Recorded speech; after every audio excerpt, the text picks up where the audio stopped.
Without further ado, please welcome to the stage the one and only Mr. Sam Burns. How are you, Tabor? What's up, Tabor? Got a feeling What's been the best part of your Tabor so that far? today's gonna be What's been the best part of your day so far? that What's been the best part of your day today's so far? What's been the best part of your day? What's that? I am not taking my shirt off. That's for Angus. You know what? You guys are the best part of my day today.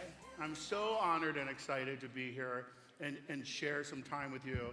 My name's Sam Burns. I'm a third-generation hairdresser. My grandmother was a hairdresser. My first father was a hairdresser. My second father was a hairdresser. My mom thinks she's a hairdresser. So there's no place I'd rather be than in a room full of hairdressers. I remember whenever I first went into school, does this look familiar to you? That tree of opportunity? When I went to beauty school in 1981, I know many of you weren't alive, I kept thinking, what am I possibly going to do with my license? And in the 30 plus years that I've been a hairdresser, I've had many great opportunities. As Robert said, I got to be the director of a Robert Cromie salon. I opened up a salon in New Hill, Pennsylvania called Hello Gorgeous. I sold a couple years later for a profit.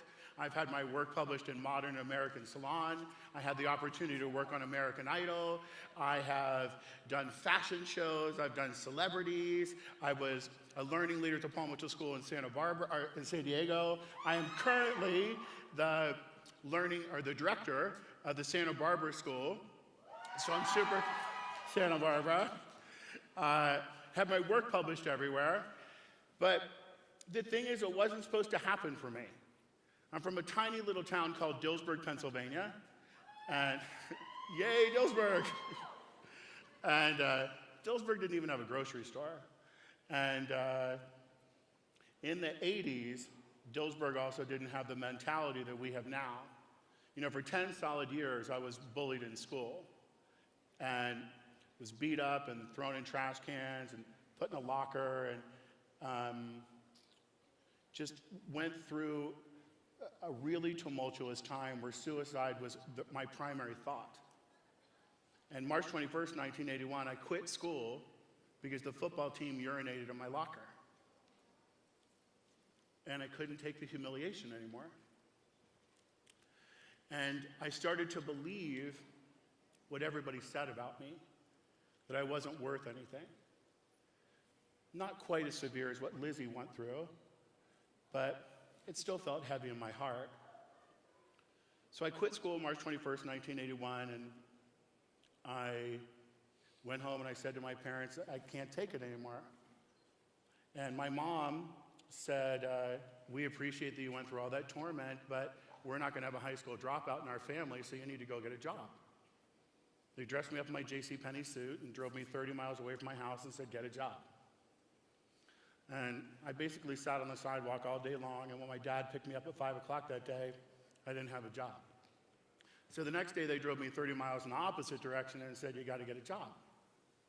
And I spent that whole day walking home because my parents didn't understand the hurt that was in my heart. And then we had a fight of biblical proportions at my parents' house that night. And they said, if you do not have a job tomorrow, we are putting you in the Army. And I was like, oh, heck no, I barely survived high school. I am never gonna be able to go to the Army. So I went into Arby's and lied and said I was 18 years old so I could run the slicer, and I got the job. Now, how many of you guys have ever worked in fast food? Raise your hand. Okay, so you're my people. Back in the 80s, you had to take a big block of lard and you'd put it in the oven and it became a big cauldron of fryer grease. And the boys had to carry it from the oven over to the fryer. And all the guys had like pus oozing sores up and down their arms. And I was like, this job sucks, I'm going to beauty school. And that's how I became a hairdresser. I went to the Allentown School of Cosmetology because it was first in the Yellow Pages. I had to pay my own way through school. And I wasn't really good in school. Now here's the thing you need to understand about the 80s. In the 80s, we permed everything that moved. We'd perm it, and then we'd color it 2 weeks later, and then we'd perm it, and then we'd color it, and then we'd perm it, and then we'd color it, and then half it would break off, and we'd call it asymmetrical. If your perm grew out a little bit, we had to perm that too, and we'd call it a root perm. Like, oh my God, you have regrowth, we should perm that. Everything got a perm in the 80s. Even the Brady Boys, you guys remember that? Think I'll go for a while. It was bad. So we just permed everything in the 80s. And I wasn't good at perms. So I'd go into my grandmother's hair salon, which is where I would find all of my solace when I was having troubles. And I'd say to her, Mama, I'm never going to get it. And she'd say, you have to, honey child, you have to learn how to do perms. If you can't perm hair, you're never going to make it in the beauty industry. And I'm like, I know, but I just can't get it. And I'd start wrapping perms at 9 o'clock, and 10:30 people go on break, I'd still be wrapping my perm. People go to lunch, I'd still be wrapping my perm. Day school would leave, night school would arrive, I'd still be wrapping my perm. Night school would go to dinner, I'd finally be singing the perm song. My learning leaders would say, child, you have to finish this perm. This lady's gonna get a birthday before you finish this perm. I'm like, I know, I just couldn't get it, I couldn't get it. And then one day while I was wrapping a perm, it finally clicked. It clicked in my head, and I learned how to wrap a perm. I was like, okay, I might finally start to get accomplished. Because I didn't feel accomplished for 10 solid years of my life. I didn't fit in school, in high school. I certainly didn't feel like I fit in beauty school. And then my parents were making me work my way through beauty school, so at night I was a receptionist at a salon called Your Father's Mustache. And I'd hand out coupons out in the mall, and I had my jerry curl and my parachute pants, because I also didn't know that I was white, so I had a jerry curl at the time.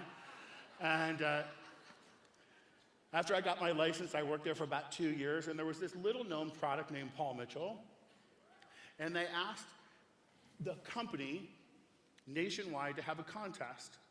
And the person that sold the most Paul Mitchell products could win an all-expense-paid trip to Hawaii. Now, just to be really clear, I didn't care about Paul Mitchell at the time. I cared about going to Hawaii. So there were about 15 products, and I learned really early that if I would go up and I'd say, what's your name? Hi, Kelsey, my name's Sam. This is shampoo number 1. It's for fine chemically treated hair. I think you're gonna love it. It's gonna make your color last longer. It's gonna make your perm last longer. And the thing that I love the most about Paul Mitchell products is about 2 cents an application. If you don't like it, it has a full money-back guarantee. And Paul Mitchell never tests on animals, which was a really big deal in the 80s. That sounds fair, doesn't it? And when I shook my head like this, no one could possibly shake their head like that. So I'd hand her the product, and after I handed her the product, it kind of established ownership. And I learned really early on that I could sell. And to make a long story short, out of all these thousands of employees, I won that contest. And through those several months of selling Paul Mitchell, I fell in love with the company and decided I was going to be an educator.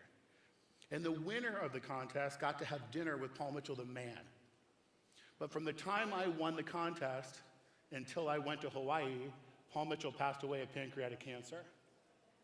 And I was so bummed because I couldn't wait to tell Paul Mitchell, the man, how much I loved the products and how much I loved what the company stood for.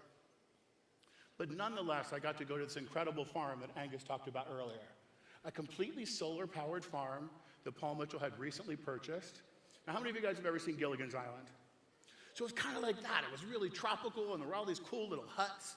So there would be like the kitchen hut that was all open air, and that's like where Paul Mitchell made his scrambled eggs and stuff. And I thought, well, this is great. And then over here was like the bedroom hut, and it was awesome. And then over here was like a little living room hut, and it was awesome.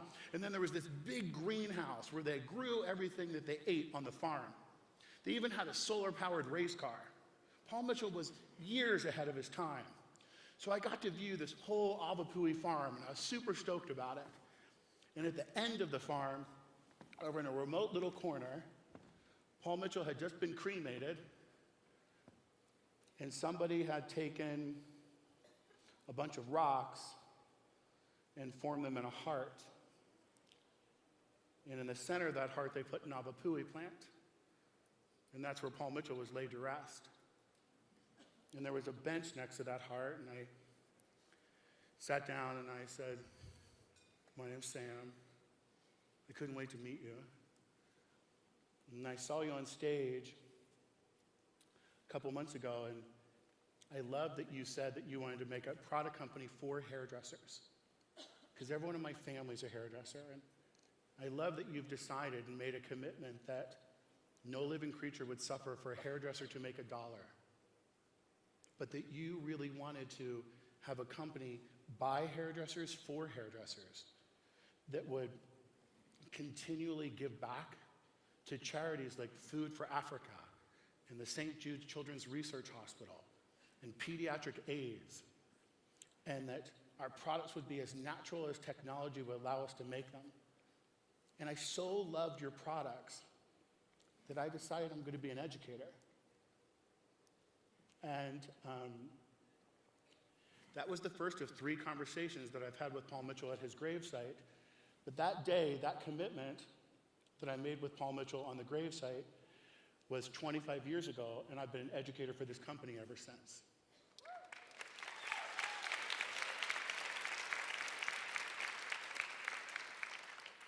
You see, when I decided I was going to partner my life with Paul Mitchell, I found a home. The John Paul Mitchell systems, they didn't care whether I was gay or whether I was straight, whether I was fat, whether I was skinny, whether you're white or whether you're black. John Paul Mitchell systems cared about you, the hairdresser. And they cared about whether you were going to deliver that message of education to uphold the standard that Paul Mitchell had set forth for many years prior to that. And the reason why I've continued to be an educator for this company over the past 25 years is because men like Angus and John Paul and Robert and Takashi and Stephanie and all the others that you had the opportunity to see this weekend are carrying out that message. They're carrying out that message of making hairdressers good, smart business people. The cultures that we teach at Paul Mitchell, the schools, are following Paul Mitchell's legacy of giving back. And so much so that we're giving back that nobody really cares whether you're rich or whether you're poor. It's just whether you love education and whether you love making your guests feel wonderful, one haircut at a time. A couple years ago, I released my very first business building CD, and I asked John Paul if he would do my introduction, and John Paul said in my introduction, Sam Burns is not only one of the finest hairdressers in the world, he's a teacher of teachers, making him the best of the best. I'm a high school dropout from Dillsburg, Pennsylvania. And John Paul said that about me. Think about what you can do. You're already a member of our Paul Mitchell family. And when you leave here and you leave Caper, what are you going to do with all this incredible information that you got from the people that have gone before you? Because you're the next generation of our company. The next Angus Mitchell, the next Takashi is in this room right now. What are you going to do with this incredible education that you received at Caper? How are you going to pay this forward? How are you going to determine what success is going to be in your world? See, for me, you can't say I'm not going to be able to make it because I'm from a tiny little town, because I'm from a tiny little town. You can't say I'm not going to make it because I'm a high school dropout, because I'm a high school dropout. What's going to make you successful is that we have all partnered with the #1 hair care company in the world, and that is John Paul Mitchell Systems.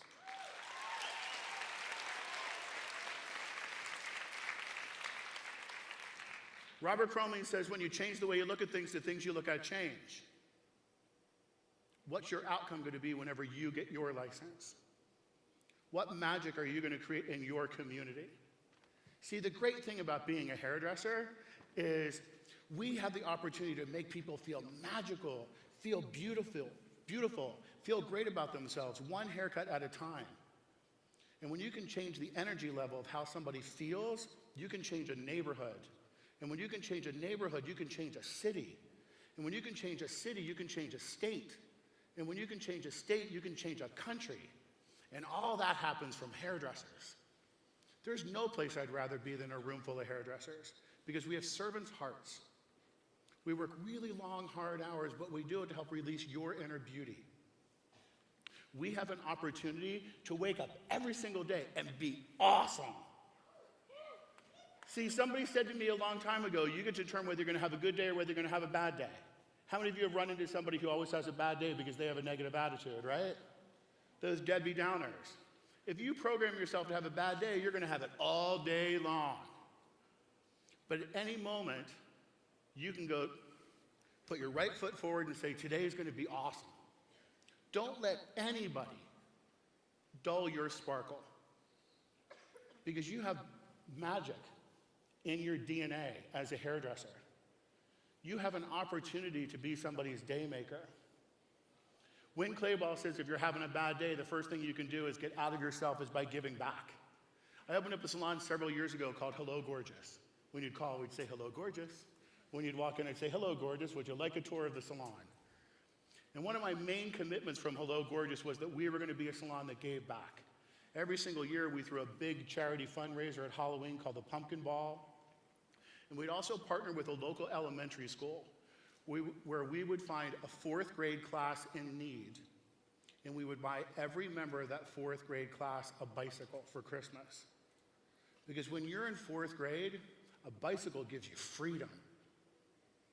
So all these kids come in around Christmas time, and they're in an auditorium, and the curtain's closed, and police officers would come in, and they'd think they're coming for a safety, assembly, and the police officer would be there, and he'd say, so, children, when you're in a red light, what should you do? And they'd be like, we should stop. When you're in a green light, what should you do? We should walk after we look both ways. And then the curtains open up, and then you get a car, and then you get a car, and then you get a car. But basically, it's you get a bike, and you get a bike, and you get a bike, right? How awesome is that? See, we can give back. Now, you might not have the opportunity to give a bike, but you might have an opportunity to give a candy bar. What random act of kindness will you do for a fellow human being today that no one's ever going to find out about? I love this sign. Anybody that knows me knows that I love Oprah Winfrey. She's been #1 on my dream board forever. Love Oprah too. The thing I love about Oprah, first of all, the only 2 things I ever watch on television, because Win Clayball said to me, if it bleeds, it leads, so you shouldn't watch news, you shouldn't program your mind with bad things. So the only thing I watch on television at all is everything on the OWN network and RuPaul's Drag Race. That's it. So I had the opportunity about 1.5 years ago to get entered into a lottery to go to Oprah's life class. Now, all I wanted to do was be in the same room as Oprah Winfrey for the longest time. So I filled out this lottery, and the first time they turned me down, but then a couple months later, they're like, we accepted your name, you're gonna have an opportunity to go. I was super excited about it. It was in Houston, Texas.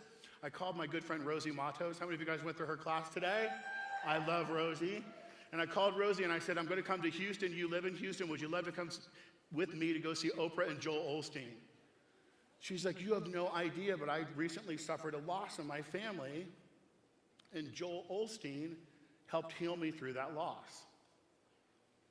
So we go to see Oprah and Joel Osteen, and there's 2 episodes, bonus episodes. So the first one is, God has a plan bigger for you than what you've dreamed for yourself. And that God won't put you in a storm until he lands you in a safe harbor. And then the second one was the power of the words, I am. Everything that follows I am was almost like an order from a restaurant. I am always broke. You're always broke. I am never gonna lose weight. You are never gonna lose weight. I took my boyfriend to go get a flu shot. He said, I'm gonna get the flu. He got the flu. I said, haven't you ever been to one of my seminars? Or, I am a loving son. I am a wonderful mother. I am a source of inspiration wherever I go. Whatever follows the words I am is almost like an order from the universe. So we're at life class, and I said to Rosie, I am going to get noticed by Oprah at this class. So we're tweeting and we're texting, and I put on my Twitter, Oprah, you inspire me to dream bigger. Thank you so much. Oprah's people came up and said, Sam Burns, we love hearing that. What's your big dream? I was like, oh my God, I told you, Oprah was going to get back to me. So I tweeted, I would like to plant seeds for the next generation to sow. And Oprah retweeted my tweet. See, my big plan was I wanted to be in the same room as Oprah Winfrey. God's big plan was that Oprah Winfrey would see my tweet. Sometimes we don't know what our greatness is. And sometimes we don't know the power that we have to influence somebody's day. The only way we're going to continue to have that power is if we're grateful. So about 8 years ago, I got sober and I quit drinking, and I quit smoking. So as a non-smoker and a non-drinker now in California, every single day I'm really, really, really grateful. So I get up and I put 3 things on my iPhone that I'm the most grateful for, and then at the end of the day, I write down the thing that I'm the most grateful for, and I put it in my gratitude jar. So I can watch my gratitude grow in abundance. Because sometimes we're not aware of the magical things that can happen in our life. But if you get to physically see your gratitude, that's the kicker. I saw a sign before I left San Diego that said, before I die, what? Before you die, what? Don't die with your music still in you. Before you die, what's the song that you want everyone to hear? What's your wish? What are you going to do with your cosmetology license? What are you going to do as a mother, as a friend, as a daughter, as a son? So I saw them build this in San Diego, and I wrote down, before I die, I wrote down, I want to find my soulmate. And 11 months ago today, I found him.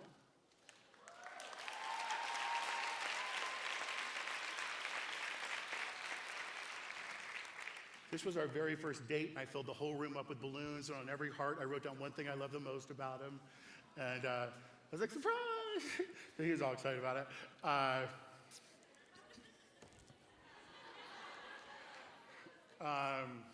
lost my train of thought. Okay. You gotta love it. So bring it on, bring it on. I want you guys to leave Caper, and I want you to really love life. I want you to get excited about it. I want you to decide what your music is gonna be.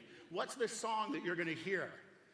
And in order to help you keep that momentum going, I shared with you earlier that I put together a couple of CDs. I record business building CDs for hairdressers to make them more successful. So my very first one I recorded is called Shampoo Your Way to Success. Get it? Because I'm Sam. Shampoo. How to become a $100,000 a year hairstylist. So who wants to be a $100,000 a year hairstylist? I'm going to give you that one. That's autographed. You can have that. Ah! Okay, wait.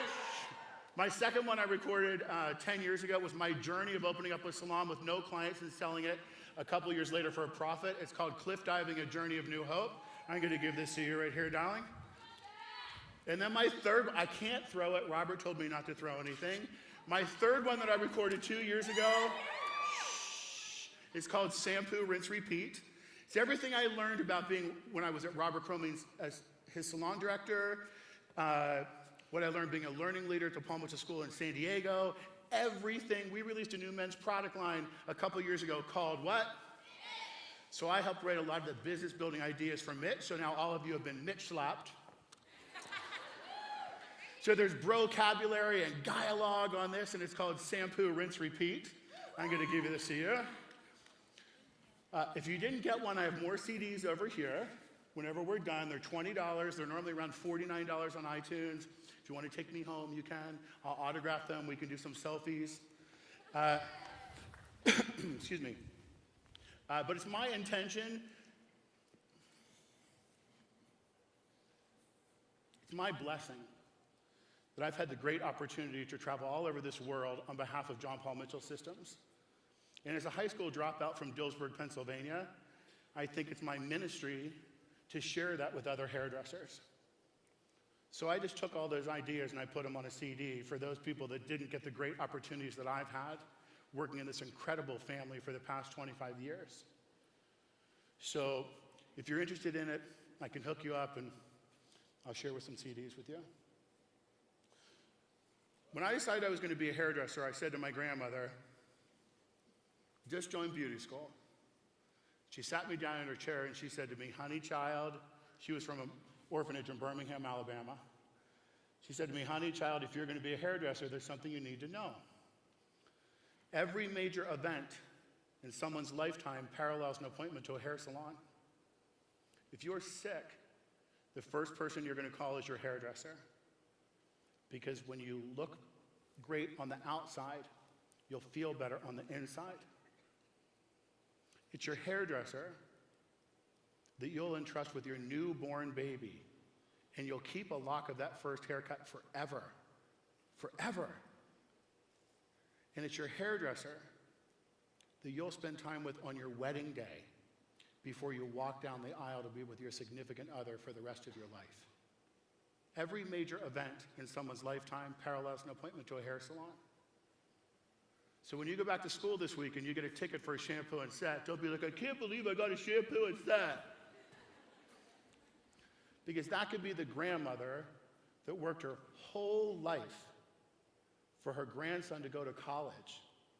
And today is the day she will see him in his cap and gown.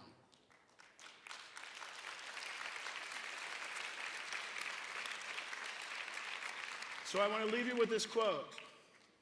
Never neglect to show hospitality to strangers, for some have entertained angels unknowingly, and you never know who your next guest is going to be. My name is Sam Burns. Thank you guys so much. Enjoy the rest of the paper. I appreciate I got a feeling that today's gonna be a good day. That today's gonna